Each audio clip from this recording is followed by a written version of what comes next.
The room you live in is small. The walls are gray where they aren't damp. The chimney smokes when it rains, which is often, and the bed is little more than a wooden frame with flattened straw, because it is difficult to fall asleep when you haven tea eaten a full meal in 2 days. Your room is above a bakery that does not belong to you. The smell of the bread makes your stomach ache, but it also reminds you of something simpler. A time when you could walk past a bakery and know there would be food on the table when you got home. That time is not now. The street outside begins to stir long before the sun rises. Someone throws out a bucket of dishwater. Somewhere, a child coughs. It is a persistent sound in this part of the city, a kind of rhythm that belongs to sickness and smoke and sleeplessness. You dress slowly. The floor is cold and your fingers are stiff. The air is always colder indoors than it is out in the street. The windows have gaps where the wind finds you, and the glass has been fogged for weeks. There is no point in cleaning it anymore. You need to preserve the rag for more important uses. The building you live in leans slightly to one side. It's an old house that has been divided into rooms and rented to people like you. The stairway is narrow, and the boards groan under every step. You do not speak to the others who live here unless you have to. Everyone hears each other through the walls. That's enough. You pull on your coat. The buttons don't match. One fell off last week, and you replaced it with a loop of twine. The others are from a different coat you used to have, and they never quite close all the way. It doesn't matter. Nobody expects you to look neat anymore. You just need to look like you belong, like you are on your way to do something for the cause, like you are not hiding anything. Outside, the light is low and dull. The buildings lean toward each other, like gossiping women too old to stand straight anymore. The streets are slick with dampness, and the cobblestones are uneven. You walk carefully because a twisted ankle would mean being unable to work, and that would mean trouble. The posters from last week's executions are still on the walls. They are peeling and warped from the rain, but the names are still readable. You avoid looking at them. You already know them by heart. One of them used to be your neighbor's cousin. He worked at the salt store. He spoke too loudly in a wine shop one night. Now he is gone. You reach the end of the street and turn toward the square.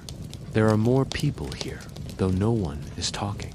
The silence isn't total.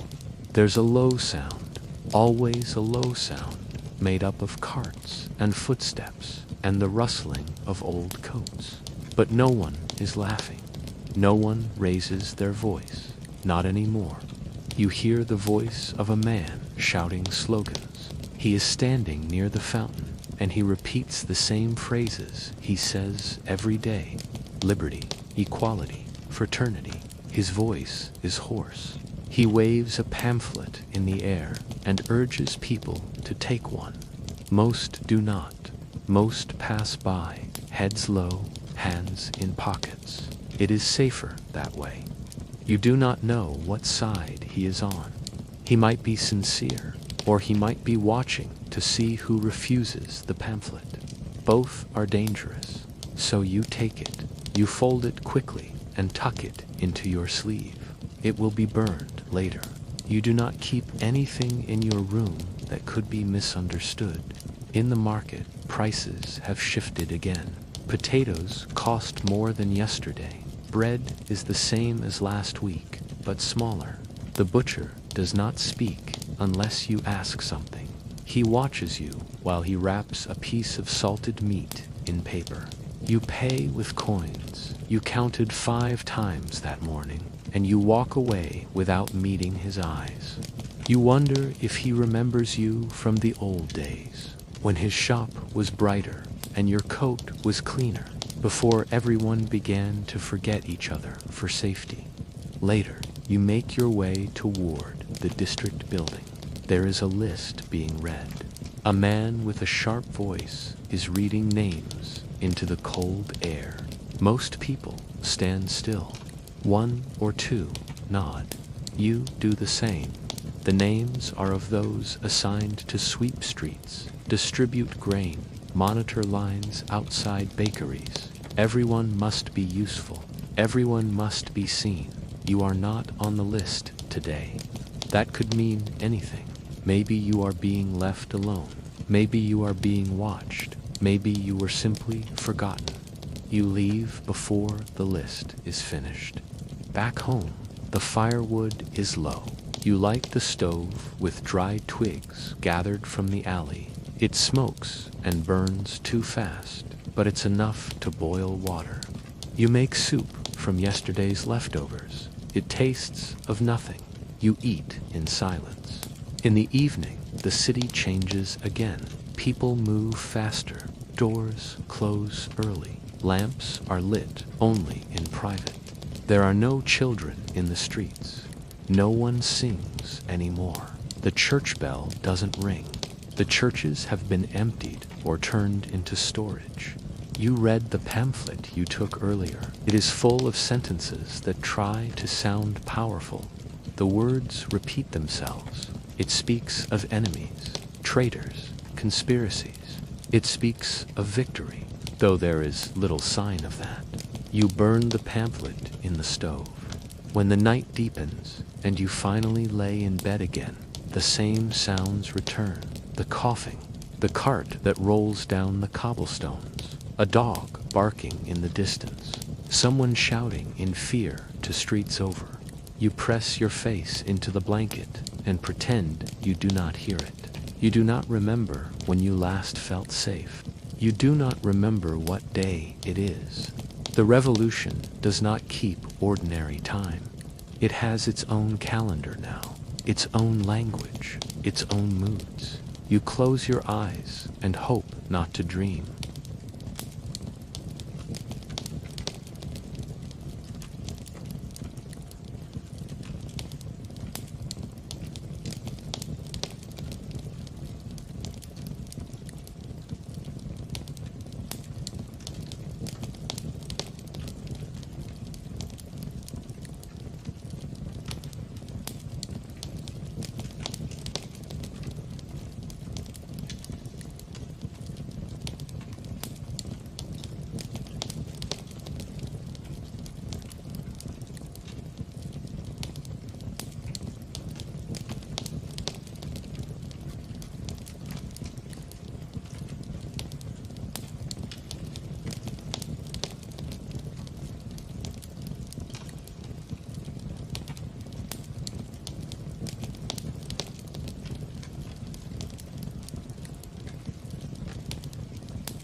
The streets are darker now. Even when lamps burn in the windows, the light seems unwilling to stretch beyond the glass. It flickers and glows, but it does not reach. It is as if the shadows have learned how to thicken. The cold is creeping deeper. You feel it under your nails, at the base of your spine, in the bend of your neck. It is not sharp, not yet, but it is patient. The kind of cold that waits all day just to settle in your bones the moment you stop moving. The streets are nearly empty. This is the time when the city exhales, when the people who need to be seen have gone inside, and the ones who cannot afford to sleep remain in motion. Somewhere ahead, a man pushes a cart piled with firewood. He moves slowly, not because of the weight, but because there is nowhere left to rush. You watch him for a while, then turn down a side street. Some lean forward, their frames shifting under the weight of too many winters. Others seem held up only by the fact that no one has pushed them over yet. Curtains hang crooked in the windows. One window has no glass at all, only a wooden shutter tied with rope. You pass quietly, your footsteps muffled by the soft grit of dust and time.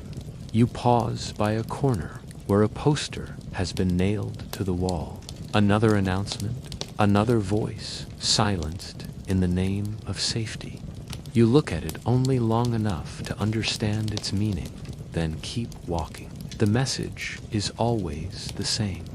They are not loud, not drunk, not armed, but you have learned that danger does not always wear sharp teeth. Sometimes it wears the quiet of too many secrets. You walk for another 10 minutes before reaching the old bridge. You lean on the rail, breathing in the damp smell of moss and rust. The stone under your hands is cool and rough. It holds yours now. Across the bridge, the houses are wider. These were once homes for shopkeepers and minor officials. You pass one house with its shutters half open and catch a glimpse of a woman sewing beneath a lamp. Her hair is tied back, and she works without looking up. You wonder if she remembers what silence felt like before it became necessary. A dog barking in the distance, a child crying once, then falling quiet. You reach your building and climb the stairs slowly.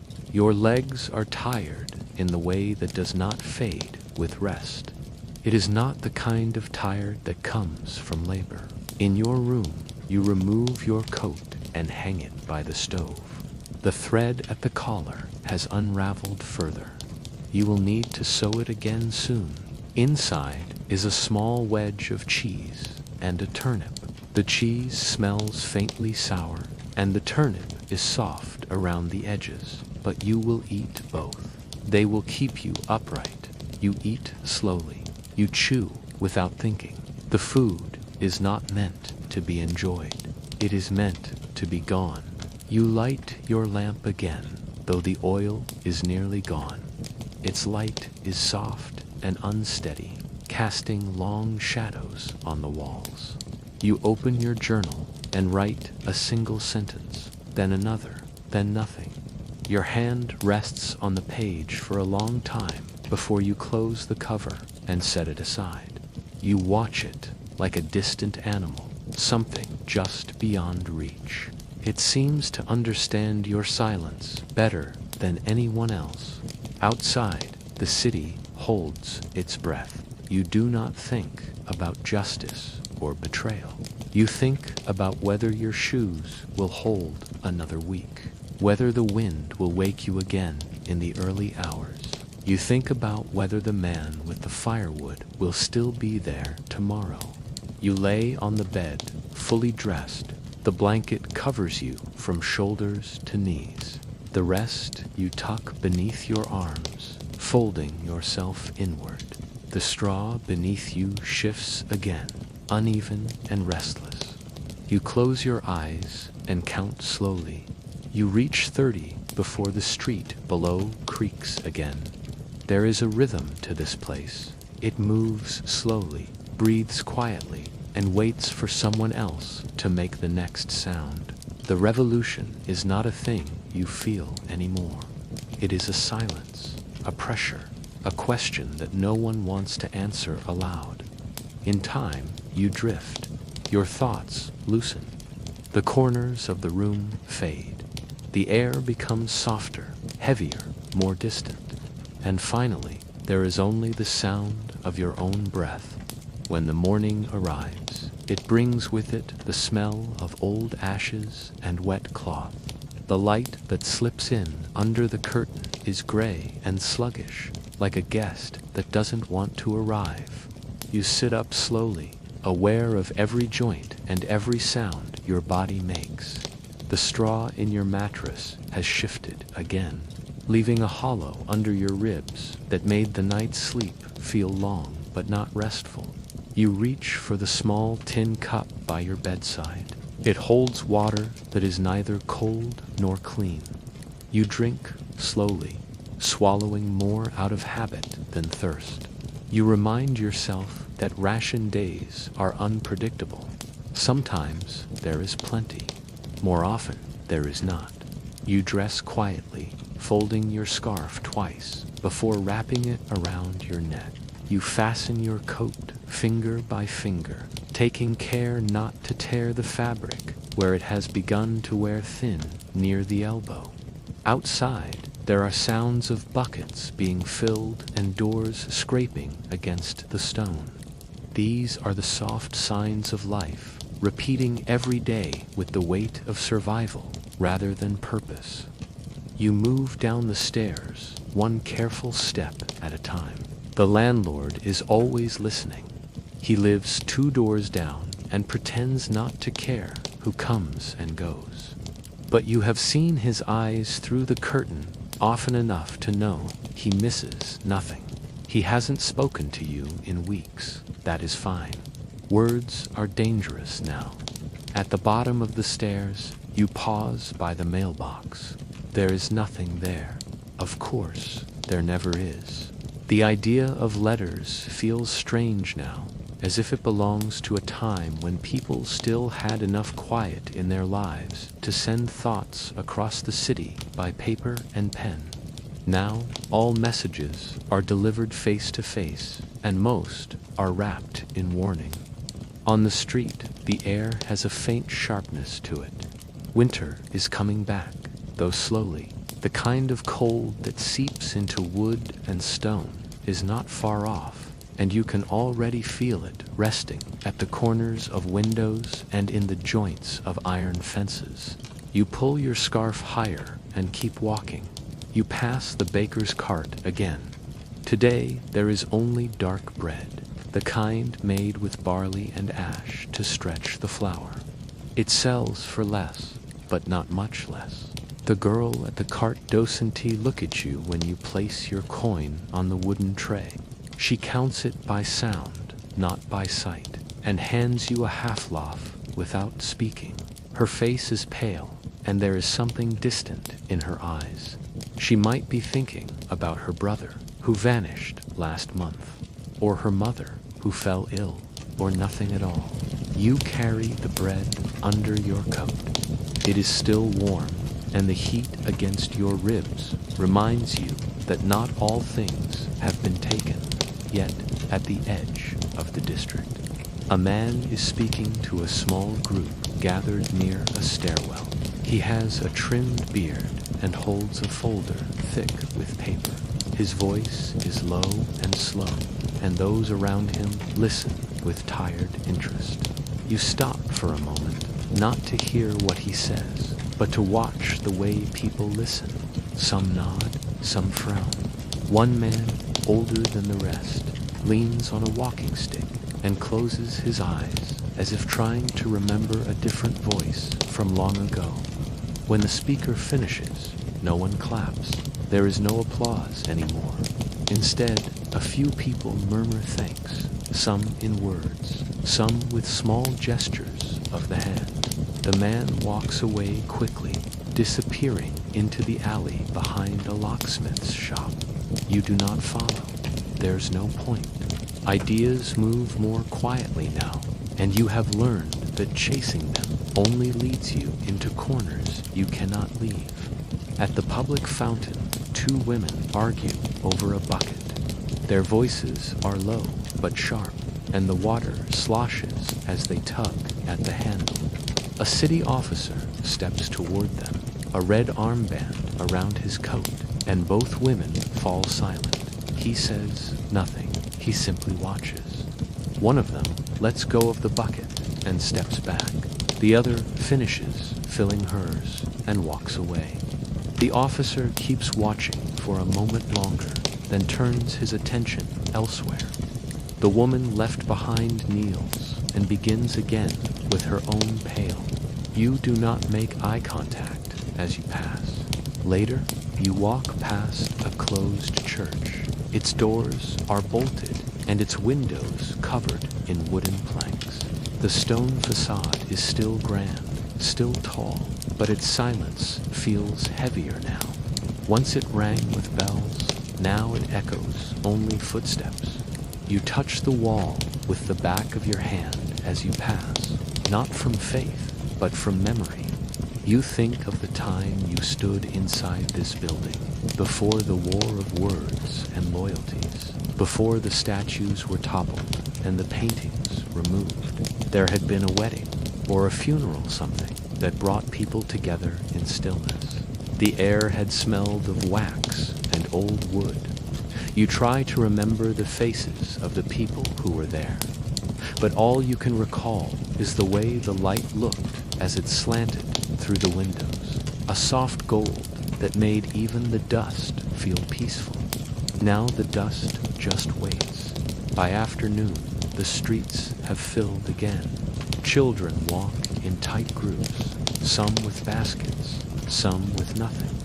A boy drags a small wooden toy behind him, the string frayed and knotted. He hums as he walks, but the tune is not joyful. It is the kind of sound a child makes to feel like someone is listening. You think about asking his name, but decide not to. It is better not to know too many people anymore.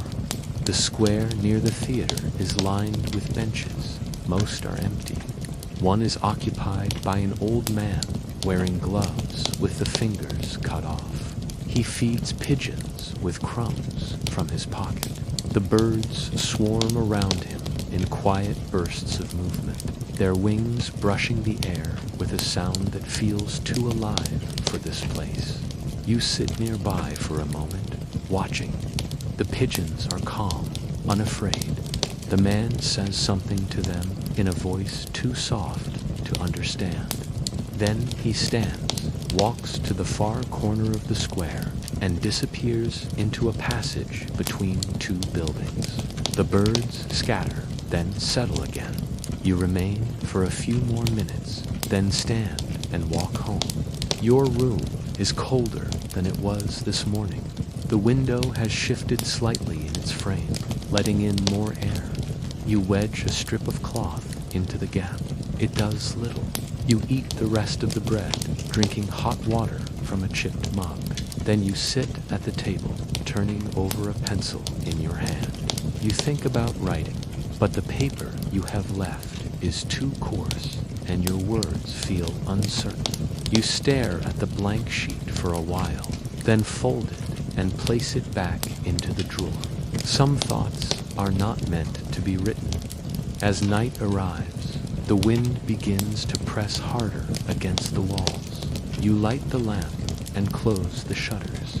The world narrows to the sound of its own breath. You wait for it to speak, but it does not. He was born in a small city called Eris. The year was 1758, and the world was still arranged in patterns that had not yet been tested. At the time, France was a land of clear divisions. There were those who had and those who did not. The soil yielded to the title, and silence was expected from those who worked it. The boy's name was Maximilian. His father was a lawyer. His mother died when he was still very young. There were 4 children in the household. The father left one day and did not return. The reasons were not discussed. In the years that followed, Maximilian was raised by relatives distant, cautious, proper people who observed manners and disapproved of anything that drew attention. He learned early that life was a matter of appearances and expectations. His clothing was always neat, even if it was old. His posture was straight. His words were few but carefully chosen. He read more than he spoke and remembered nearly everything he read. He did not chase after the approval of others. He preferred silence to idle company. By the time he was sent to school in Paris, he had already learned the art of stillness. Inside, the rules were fixed. The priests watched everything. The boys walked in lines, ate in silence, and spoke only when asked. Maximilien was a scholarship student. It also meant he was watched more closely than others. He could not afford to be average. He learned Latin and law. He memorized texts and wrote essays that drew the attention of his instructors. He was not popular, but he was respected. Other boys called him the incorruptible. The world beyond the school changed, though not quickly. The king ruled. The nobles danced. The peasants worked the fields. Paris teetered between elegance and filth, its streets wide in some quarters and narrow in others. People talked in salons and argued in taverns. Taxes were collected, bread was measured, and silence still held more power than protest. Maximilien studied law and returned to Arras to begin his career. He wore black coats and white shirts. His voice was soft but precise. In the courtroom, he spoke with care, never rushing, never stumbling. He believed this quietly but completely. He was not tall. He wore spectacles. His hair was powdered like other men of his station, though his manner was more modest than theatrical. Walks to long conversations, but he was not cold. He was simply cautious. There was something about him that made people pause. Others, unsettling. Then came the storm. The years before the revolution were not filled with fireworks. They were slow, full of murmurs, full of friction, grain shortages, taxes raised again, rents unpaid. Paris grew crowded and impatient. The language of the people grew sharper. Pamphlets appeared more often.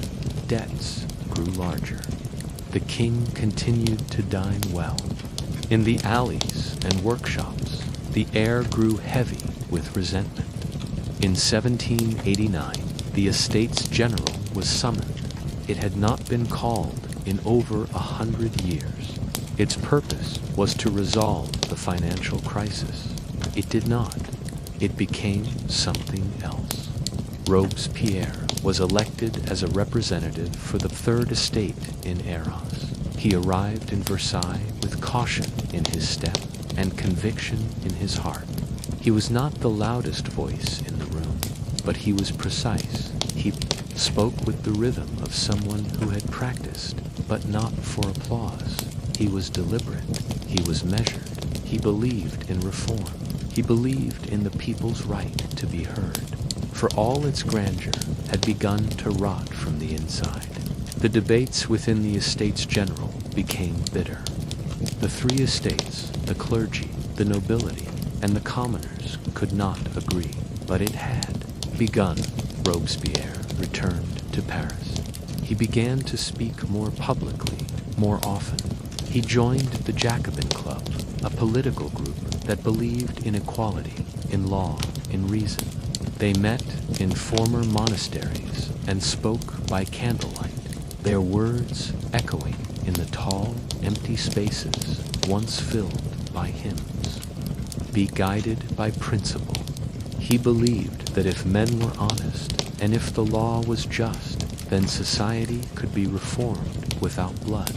The king was forced to perish. The monarchy began to collapse, slowly. Then, all at once, hunger spread, stayed firm. He refused bribes. He spoke against violence, even when others called for it. He refused appointments that would have made him rich. He gave speeches that were full of reason and restraint, and people began to listen. By 1792, the revolution had grown teeth. Some wanted power above all else. Robespierre found himself in the middle of it all. He did not seek power, but it found him. They believed in his incorruptibility. They admired his discipline. And so he was given responsibility, reluctantly at first. Then more easily, he joined the Committee of Public Safety, and everything began to change. The Committee of Public Safety was not created with violence in its heart. It was meant to preserve the Republic, to protect it from the enemies gathering at its gates, both foreign armies and internal conspiracies. Its name sounded noble, even gentle: public safety, protection, order. But it soon became clear that safety could be used to justify many things. Robespierre joined the committee in July of 1793. By then, the revolution had consumed many of its own creators. The Girondins, who once stood proudly in the assembly, had been declared enemies. Some were arrested, others fled, first as a symbol, then as a routine. Executions took place in the public squares, often before breakfast. Crowds gathered early, not in anger or celebration, but because it had become part of the day's rhythm, like breadlines. Crowd. He believed that the enemies of liberty had to be stopped. He believed that the survival of the Republic required vigilance. But the line between vigilance and vengeance was thin, and every day it wore thinner. He spoke often in the convention. His speeches were carefully written and slowly delivered. He spoke of virtue, of the general will, of the duty to cleanse the Republic of corruption. He named names. He did not raise his voice. But when he finished speaking, those names were remembered.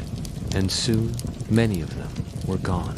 Prices had risen again. Bread was short. The churches had been closed or stripped. People whispered in their homes and stared straight ahead in the streets. The Room now stood at the front. He wrote laws, proposed decrees, and shaped policy.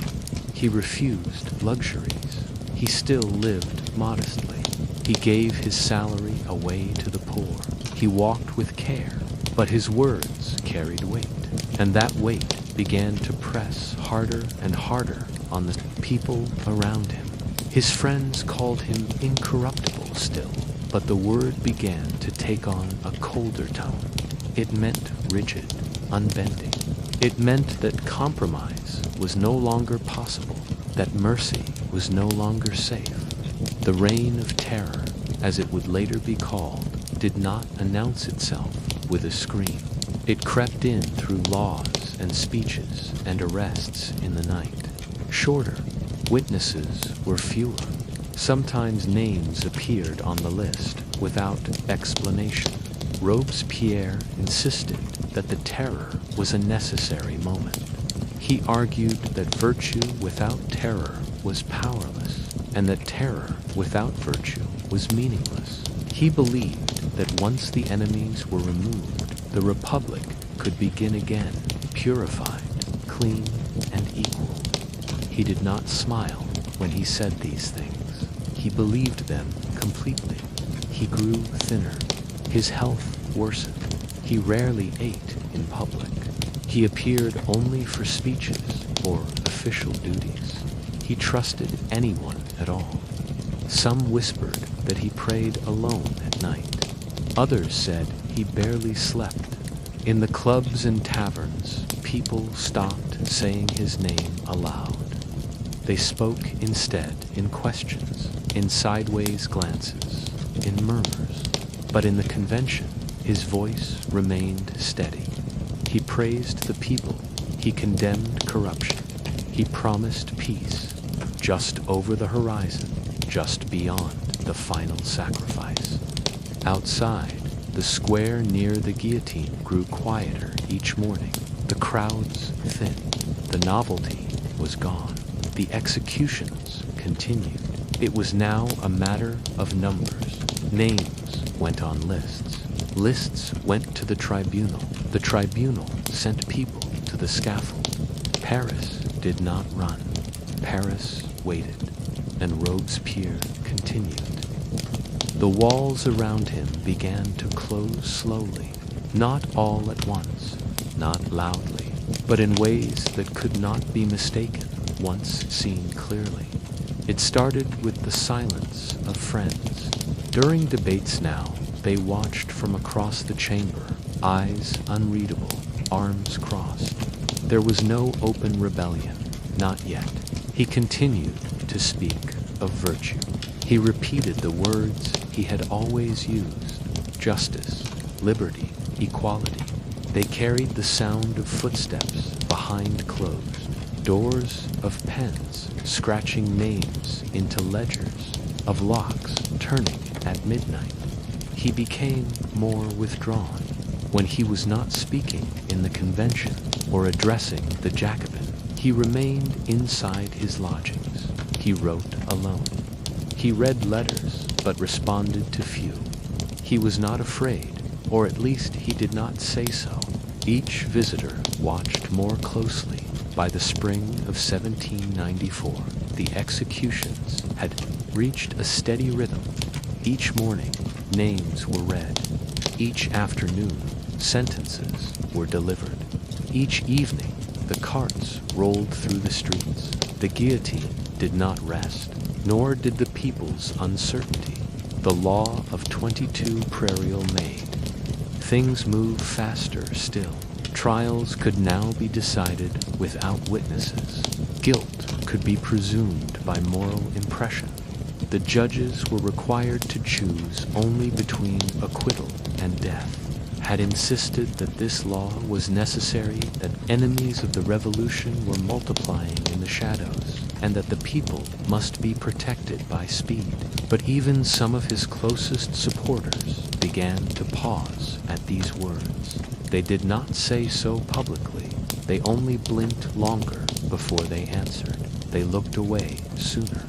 Their hands shook slightly when they signed their names in the streets.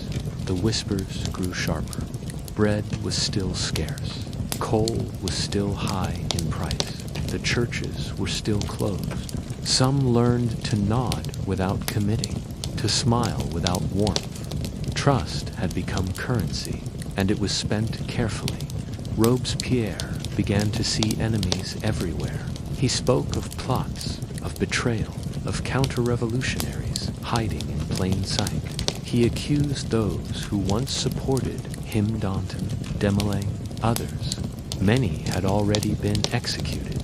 Some had stood before the tribunal in shock, still believing, at the last, that their faith in the revolution would protect them, would live in harmony, guided by reason, purified by struggle. He described this future in tones that were almost gentle. He said it was near, was less frequent, the expressions less certain. The people listening were no longer sure what this future meant or whether they would be part of it. Robespierre appeared before the convention less often. Conspirators. He insisted that the enemies of liberty were preparing to strike. He offered no details. He gave no names, only warnings. This, more than anything, made the air turn colder. The convention did not fear him alone. They feared that they could not understand him anymore.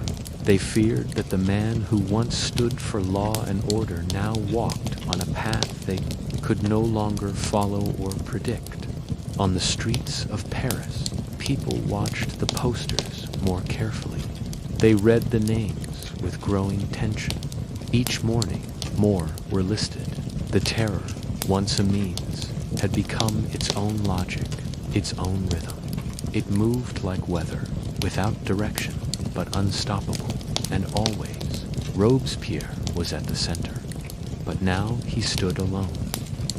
The room was full, but the silence hung low. On July 26, 1794, 8th Thermidor, year 2 by the new Republican calendar, Robespierre stood before the National Convention again. He wore his usual coat, a pale blue that once stood out for its honesty. Now it looked more like a shroud. He spoke for over 2 hours. His voice, always deliberate, was now unsteady in places. His hands trembled as he gripped the edge of the rostrum. He spoke of virtue again, of the will of the people, of the need for purification. But he also spoke of traitors, traitors within the convention, within the government, even within the committee itself. He refused to name them. He simply said that they would be revealed, that they knew who they were, that their time would come. The room shifted, chairs creaked, eyes darted. Men sat straighter. No one clapped. Robespierre stepped down. The deputies whispered, then murmured, then turned to each other, not with admiration, but with calculation. That afternoon, they gathered in smaller groups, behind closed doors, in hallways and salons and corners of gardens. They spoke of fear, but they also spoke of resolve. They began to count votes. They asked old friends for quiet support. They sharpened their tones. They prepared to speak, not for liberty, but for survival the next day. July 27th to 9th, Thermidor Robespierre returned to the convention. The speaker before him rose and accused one by one. The voices followed. They called him tyrant, dictator. They said he had become the very thing he had sworn to destroy. They demanded his arrest. Robespierre tried to respond, but his voice was drowned by shouting. The president of the convention refused to recognize him. He stood, pale, unmoving, lips parted. Then his name was called for arrest, and the chamber exhaled. He was taken from the room, escorted under guard, but the journey was not yet over. His Alassane Just Couthon, his brother Augustin, were seized alongside him. They were taken to separate prisons, but no prison would hold them by nightfall. The jailers refused to accept the prisoners. Paris was shifting again. The power that Robespierre once commanded had thinned to smoke. He was released by sympathetic officials and taken to the Hôtel de Ville, the seat of the city government. There, under the dim lights of the upper room, Robespierre waited. He did not eat. He did not speak much. His coat was wrinkled. His face, drawn saint, just sat beside him, silent. The others drifted between windows, waiting for a signal that never came, outside. The convention had declared Robespierre and his followers outlaws, that this meant they could be executed without trial at midnight. The forces of the convention stormed the Hôtel de Ville. There was confusion. A shot was fired. Robespierre fell. He had been shot in the jaw-weather by his own hand or by a gendarme's pistol. No one could say with certainty. He bled heavily but did not die. He was carried to the conciergerie, his mouth tied shut with bloodied cloth. He lay there until morning. On 10 Thermidor, Robespierre and 21 of his followers were brought to the scaffold. He was the second to last to die. His face was pale, almost gray, his hands bound, his coat torn. He did not speak. He could not. The crowd watched silently. When the blade fell, there was no cheer, no song, no chant, just silence. And then the carts rolled away. Afterward, the city exhaled once again, quietly, hesitantly, as if waking from a long dream, or from a fever. The revolution did not end that day, but it turned. The executions slowed. The laws of the terror were repealed. The clubs were shuttered. The mood shifted. Robespierre had believed in something precise, something pure. He had believed that a nation could be made clean through principle and fear.